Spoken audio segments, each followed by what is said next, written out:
Well, the 1979 GL1000 stripped down all the bags and fairings and all that crap and making it naked. At this point, it's just make it run first and make sure we've got something viable. Again, 20 years it was sitting. Marvel Mystery Oil in the cylinders and put the bike in 5th gear.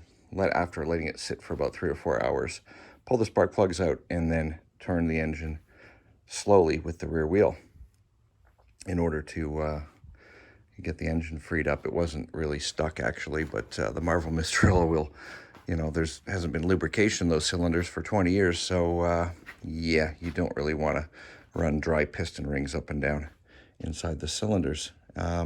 Still don't know if it's got compression. I don't know what I've got here. So next step, I've got to replace the starter solenoid.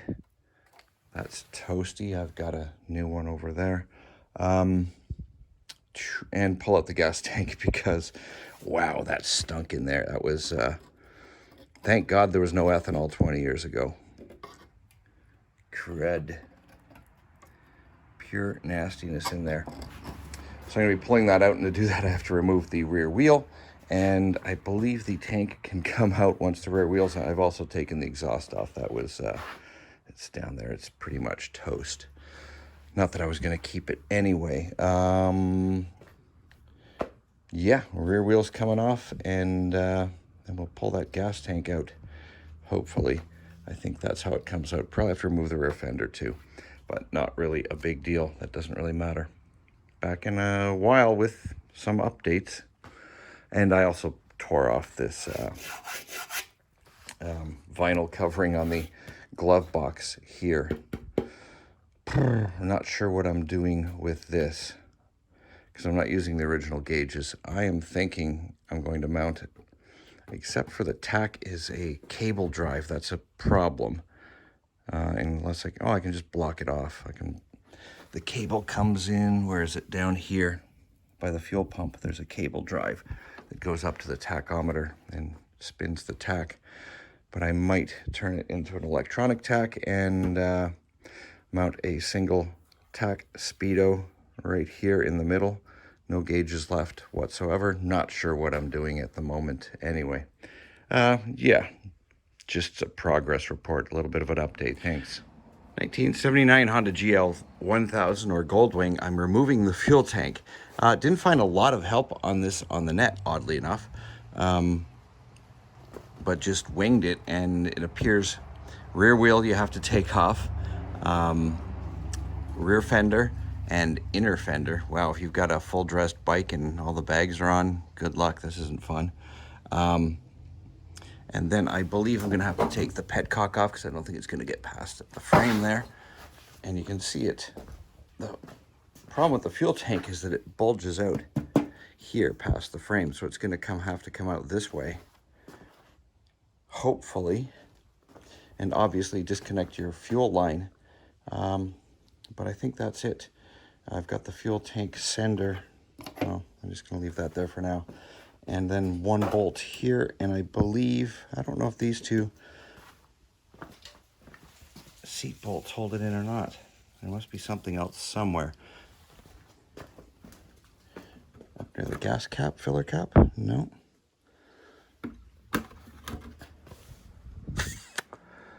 Must be bolted in somewhere else. You can't just have one bolt back here. Anyway, I'm going to find that and be back in a few minutes. It appears these 4 10mm bolts here that hold on the glove box / fake gas tank have to come off. There's 4 of them, 4 10mm bolts, and then that will allow this to lift up over the fuel filler, because once you take the cap off, there's no way to get that out. It's not going down. There's no space for it to rotate down, none whatsoever.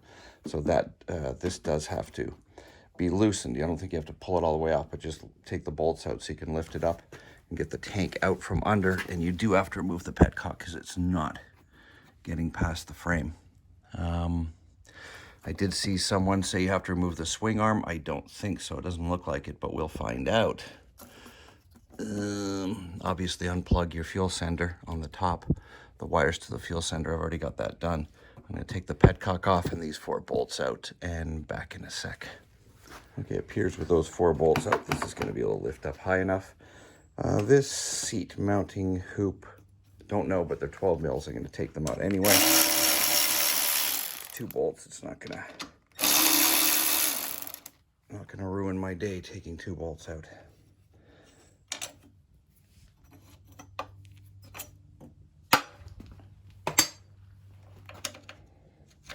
And then I believe just that 12 mil in the back, I think that's a 12, it might be a 13.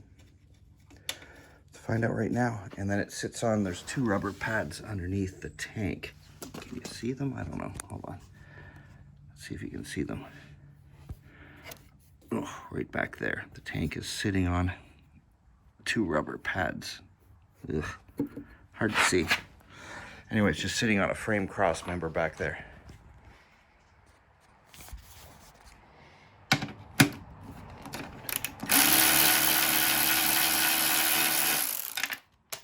Oops.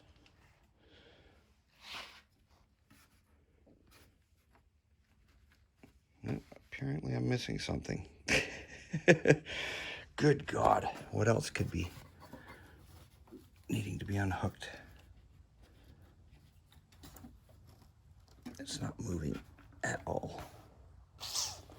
Well, let me figure it out back in a sec. Not 100% sure if this is necessary, but I pulled the 2 12 mil bolts from the rear brake master cylinder. I'm just letting it hang down here. Careful of the metal brake line right there. But I'm still unable to move this bugger. It moves a little bit, but not much. It's just, you did have to pull this fake tank up to clear the gas cap. But now I'm not sure where to go from here. I think pulling it up further and then down, it's just not got any wiggle room. It's a bit of a pain in the ass. Now I know nobody's videoed this before that I can see.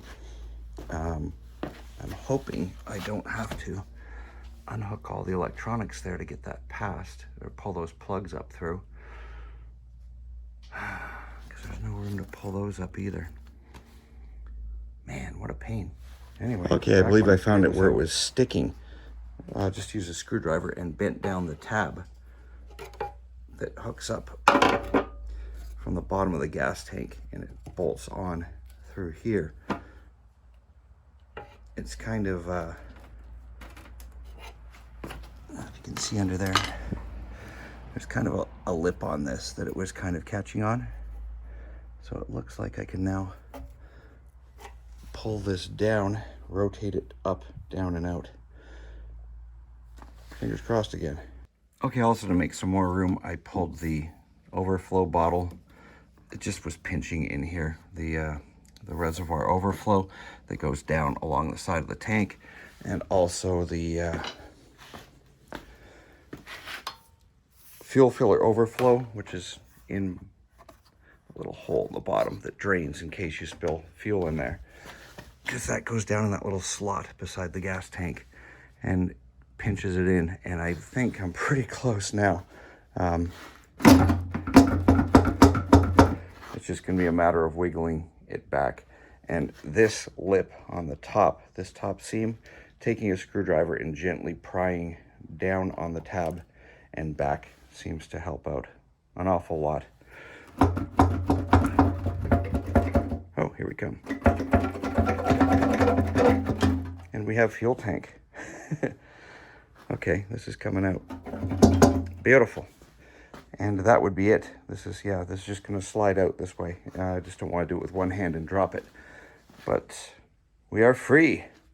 Now we can clean the crap out of everything in here and clean the crap out of that. Yeah, I might as well show what it looks like once it's out. And listen, here's stuff. Oh, yeah, that's fun.